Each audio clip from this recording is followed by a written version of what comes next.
Thank you, Mr. Chairman. And Mr. Chairman, welcome to the committee. Thank you. I want to focus on some of the challenges that overregulation is putting on smaller businesses and smaller investors. You may be aware of a small business in Arkansas that we call Walmart.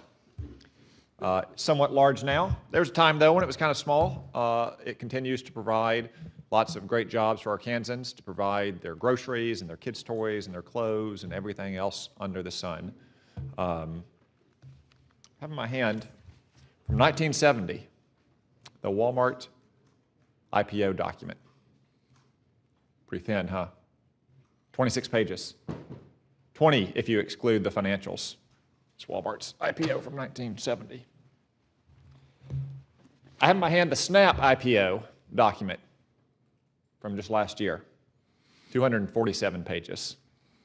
10 times the size of Walmart's IPO.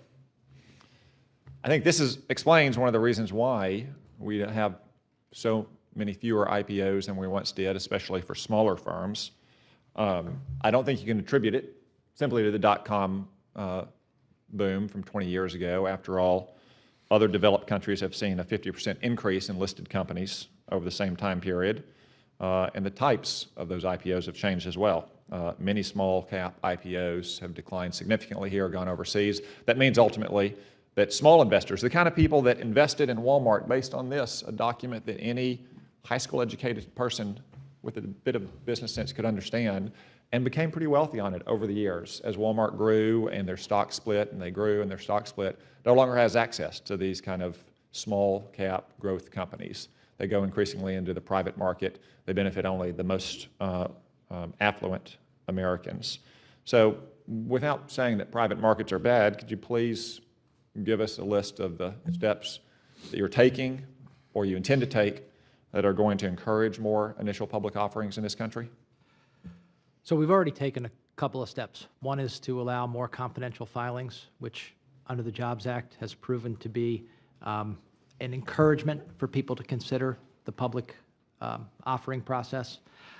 We have reduced the need to file financial statements that will not end up being part of the public disclosure package to reduce the burden on companies seeking to go public or otherwise using the public markets. The confidential filing process does extend for a period of time, which allows companies to get secondary liquidity, which also encourages them to go public. That's another aspect of it. On the agenda is our review of SK, the broad disclosure package, to try and modernize and enhance it. I want the disclosure package to be just as good and provide just as much investor protection, but I want it to be more accessible. It needs to be more accessible. We can't have documents that can only be read by lawyers. Do you think anybody reads a document that long and makes an investment decision on it besides a lawyer? Very few. Do you think lawyers even read it?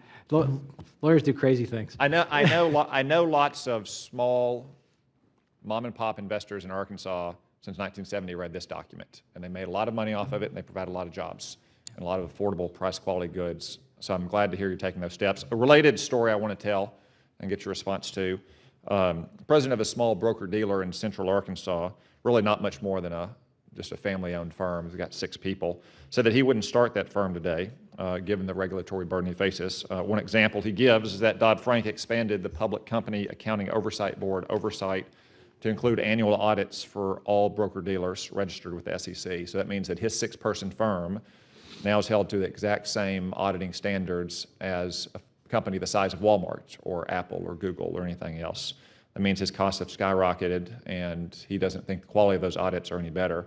This is just one more example, although in a different space, of the cost of overregulation. Do you think it would be appropriate to have some kind of threshold to exempt these smallest firms from that kind of regulation, much as we have different standards for community banks? If so, what kind of threshold might you consider?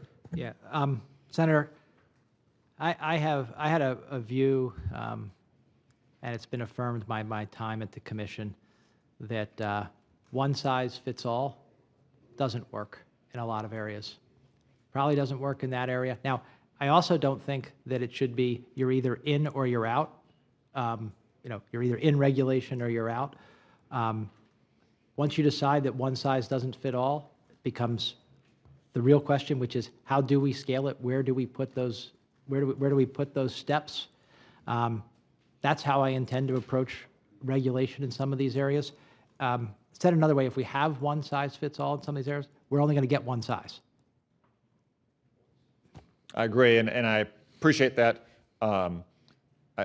This is, like I said, another area in which I think that just because Walmart needs to use a giant accounting firm under existing law out of New York or Dallas or Chicago doesn't mean a 6-person broker-dealer firm in Central Arkansas can't use a very competent, qualified auditing firm from Conway or Searcy or Bryant or what have you.